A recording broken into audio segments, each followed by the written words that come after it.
And don't you know they're making money off of that? Yeah. And it's $8. The loaves are $8. Yeah. Okay. What I did, I put What is that? oil. This is gonna be the gravy.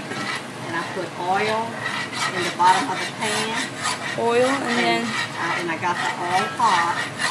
And then I put the flour.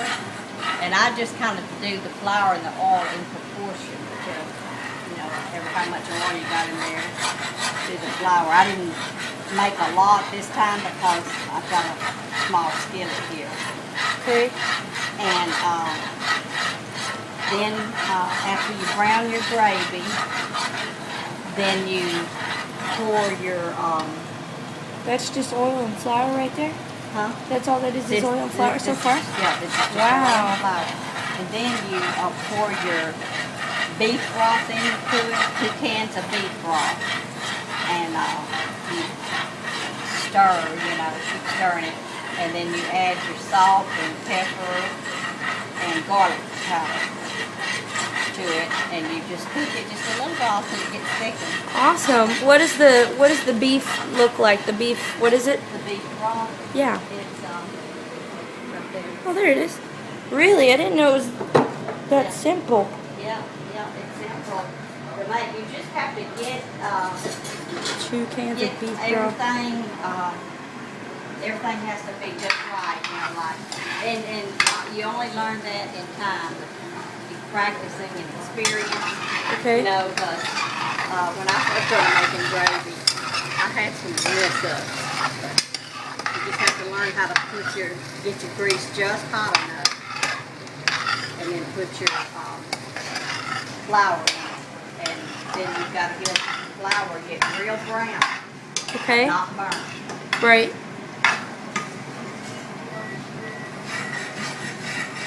And you just put in a little bit, right? Just a little bit of flour? Yeah. Well, depending on how much you're making, I don't know. I would, like when I'm making gumbo now, for instance, I'll put a cup of oil and a cup of flour. Okay. But when you're making gravy, most of the time you're not cooking that much gravy. So Right.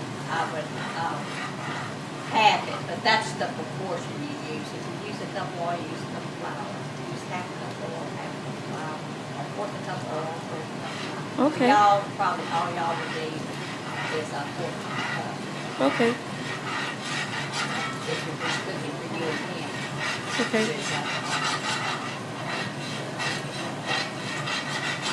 Miss Minnie's the expert. I don't know about that. I wasn't too good of an expert just a while ago.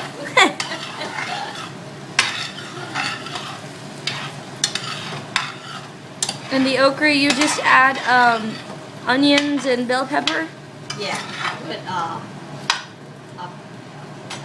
get some oil hot in the bottom of the pan, but not too hot. Right. And then you put your okra in there, and then you dump your onions and your bell pepper in it, and you kind of let all that saute, in there together, and then you pour your diced tomatoes over in it. Oh, you do? Yeah, I didn't know that. yeah. That's the secret ingredient. Miss Minnie just gave it away. It's the petite diced tomato. Yeah. And what's the secret to your corn? What do? You put sugar in it, right? Yeah, sugar and butter. Ooh. Sugar and butter. And where'd you learn how to cook, Miss Minnie? From my mother. She taught you how to cook.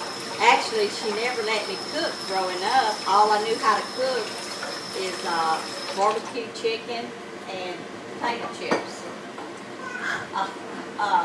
And I didn't cook potato chips. We just had potato chips and barbecue chicken every Sunday because my mama worked on Sunday. She was a nurse, and my dad and me and my brothers went to church.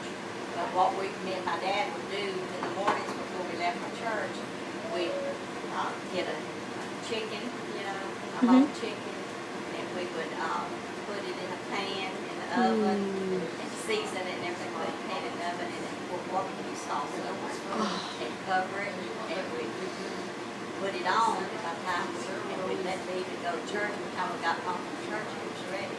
Wow. So that's all I knew how to cook growing up.